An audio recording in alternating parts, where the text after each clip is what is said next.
Welcome to doctor PPS AEO TV channel. Educate, agitate, organise. Babasaheb Ambedkar మనకు ఇచ్చినటువంటి 3 సూక్తులు. అంటే మనమంతా కూడా ఎడ్యుకేట్ కావాలా బహుజనులు. తర్వాత ఎడ్యుకేట్ కావడం వల్ల అజిటేట్ అవి మనలో మనమే. తర్వాత మనమంతా కూడా ఆర్గనైజ్ అయితే మనం అనుకున్నటువంటి గోల్ ఏదైతే రాజ్యాధికారం ఉన్నదో బహుజనులంతా సమానత్వాన్ని ఈ యొక్క సొసైటీలో పొందేంత వరకు మనం అజిటేషన్ అనేది జరుగుతూ ఉండాలి అనేది ఆయన ప్రధానమైన ఉద్దేశము.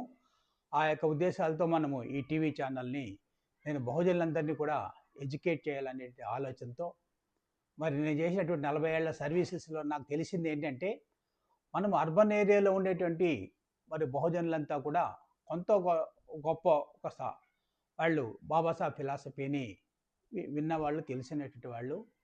మరి రూరల్ ఏరియాలో మన సోదరులంతా కూడా వాళ్ళు చాలా అగమ్య గోచరంగా అజ్ఞానంలో వాళ్ళు జీవిస్తున్నారు. వాళ్ళకు బాబాసాహెబ్ అంబేద్కర్ అంటే తెలియదు.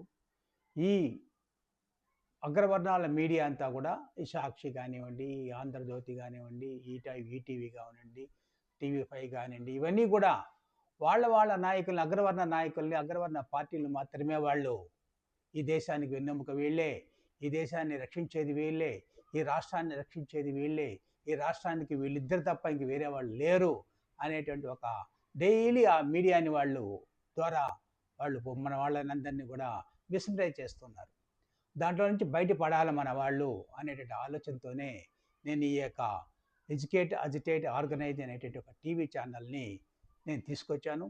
మీరందరూ కూడా ఆదరిస్తారని, మీకు తప్పకుండా మీరందరూ కూడా ఇప్పటికే సబ్స్క్రైబ్ చేసిన వాళ్ళు మిగిలిన వాళ్ళ దగ్గర కూడా, మన స్నేహితుల దగ్గర కూడా సబ్స్క్రైబ్ చేయించి ఈ టీవీ ఛానల్ ముందుకు తీసుకెళ్తారని నేను ఆశిస్తూ, ఈరోజు మనము ఎడ్యుకేట్ అంటే మన చదువు అనేటువంటి విషయాన్ని తీసుకొని వస్తే కనుక, మనం చదువులో ఏ విధంగా మనం వెనకబడి ఉన్నాము అనేటువంటి, మన రాష్ట్రం ఏ విధంగా వెనకబడి ఉన్నది అని మనం కనుక ఈరోజు మాట్లాడుకుంటే, మనం కేరళతో కంపేర్ చేసినట్లయితే కనుక కేరళలో 100% అక్కడ ఉండేటటువంటి వాళ్ళంతా కూడా విద్యావంతులయ్యారు.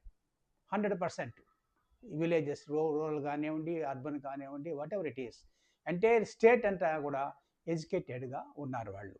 దానికి రీజన్ ఏంటంటే అక్కడ ఉండేటువంటి గవర్నమెంట్ స్కూల్స్ పనిచేయడం కానివ్వండి, వాళ్ళు ప్రతి ఒక్కరిని కూడా ఎవరిని వదలకుండా స్కూల్స్ తీసుకొచ్చి వాళ్ళని ఎడ్యుకేటెడ్ వైపు తీసుకెళ్తూ ఉన్నారు. ఈరోజు గల్ఫ్ దేశాల్లో ఇక్కడంతా కూడా ఉన్నారంటే మన ఇండియన్స్, వాళ్ళలో కేరళైట్స్ చాలామంది ఎక్కువగా ఉన్నారు. కారణం ఏంటంటే వాళ్ళంతా కూడా చదువుకోవడం వల్లనే వాళ్ళకి ఆ ఉద్యోగ అవకాశాలు వచ్చి వాళ్ళంతా కూడా బయట విదేశాల్లో పనిచేసేటువంటి అవకాశం వాళ్ళకి కలిగింది, బికాస్ ఆఫ్ ఎడ్యుకేషన్. మరి మన రాష్ట్రంలో మనం చూసుకుంటే, మన ఇప్పుడు ఉన్నటువంటి చంద్రబాబు నాయుడు గారు సీఎం గారు, ఆయన ఫస్ట్ అసెంబ్లీ మీటింగ్లోనే మరి ప్రభుత్వ పాఠశాలలన్నీ కూడా 4000 పాఠశాలల్ని మనం మూసేయాల్సిన పరిస్థితి ఏర్పడింది. దాంట్లో మినిమం స్ట్రెంత్ కూడా లేకుండా ఉన్నది కాబట్టి ఈ 4000 స్కూల్స్ని, కాలేజెస్ని మూసేటటువంటి కార్యక్రమాన్ని నేను తీసుకోవాల్సిన అవసరం వస్తూ ఉంది అని చెప్పి ఆయన చూచాయిగా చెప్పి ఇప్పుడు కంప్లీట్గా ఇంప్లిమెంటేషన్స్ చేసి తీసుకొచ్చేశారు. నేను ఈ మధ్యనే పొంగనూరు, పలమనేరు ఆ ఏరియాస్లో వెళ్తే వాళ్ళు, సార్ 1956లో మాకు ఈ స్కూల్స్ పెట్టారు, మేము ఆ స్కూల్స్ చదువుకున్న వాళ్ళంతా కూడా మేమంతా కూడా క్లాస్ 1 ఆఫీసరు సెంట్రల్ స్టేట్లో అయ్యాము, ఇప్పుడు ఆ స్కూల్ని మూసేశారు అని చెప్తున్నారు. అంటే చంద్రబాబు నాయుడు గారు ఈ యొక్క రాష్ట్రాన్ని ఏం చేయదలుచుకున్నాడు? ఈ బహుజనులందరినీ కూడా మళ్ళీ విద్యకు దూరం చేసి వీళ్ళందరినీ కూడా ఒక వింత పశువులు, విద్య లేని వాడు వింత పశువు అన్నట్టుగా మళ్ళీ వింత పశువులుగా తీసుకొచ్చి వీళ్ళకి బెల్ట్ షాపుల ద్వారాను, లేకపోతే కనుక ఇంకా ఇంటికి డెలివరీ ఇచ్చేటువంటి కార్యక్రమాన్ని కూడా, ఈ మద్యాన్ని డెలివరీ ఇచ్చేటి కార్యక్రమాన్ని తీసుకొని వచ్చి వీళ్ళందరినీ కూడా అనాగరికంగా, అజ్ఞానంతో ఈ యొక్క రాష్ట్రంలో వీళ్ళందరినీ ఉంచదలుచుకున్నాడా అనేది నా ప్రశ్న. అది ప్రతి బహుజనుడు కూడా దీన్ని అడగాల్సినటువంటి అవసరం ఉంది.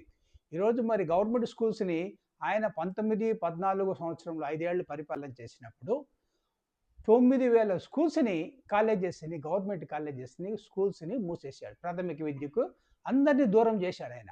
ఏమిటంటే మినిమం స్ట్రెంత్ లేరు అని చెప్పడం ఒకటి, ఉన్న స్కూల్స్లో సింగిల్ టీచర్ స్కూల్స్ అని, ఇద్దరు టీచర్లు స్కూల్స్ అని చెప్పి ఆ యొక్క స్కూల్స్లో మినిమం ఫెసిలిటీస్ లేకుండా ఆ బిల్డింగ్ ఎప్పుడు కూలిపోతాయో తెలియదు ఆ పరిస్థితుల్లో పెట్టారు.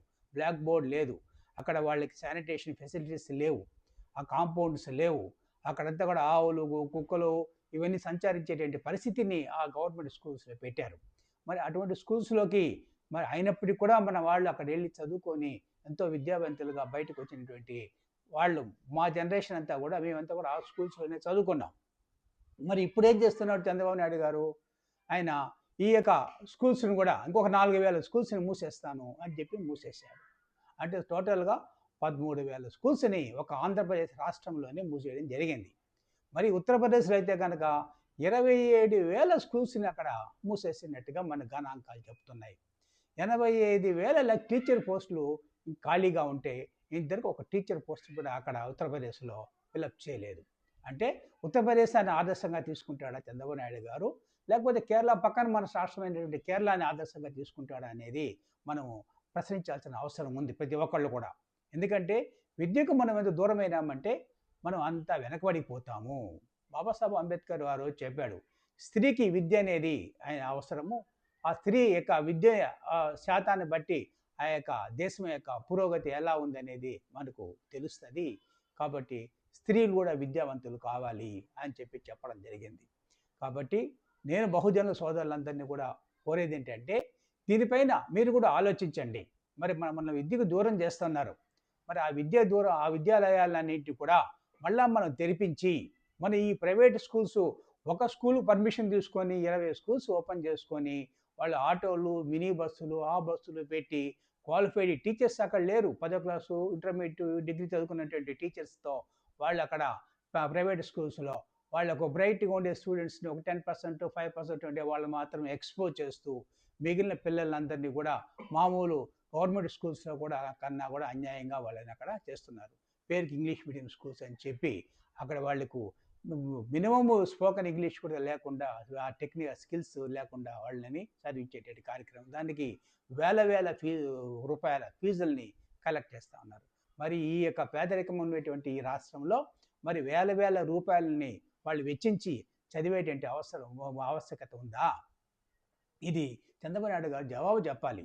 మరి బడ్జెట్లో ఎంత విద్యా విధానానికి మీరు ఎంత ఖర్చు పెడుతున్నారు? మీరు కొత్తగా ఎన్ని స్కూల్స్ ఓపెన్ చేస్తున్నారు?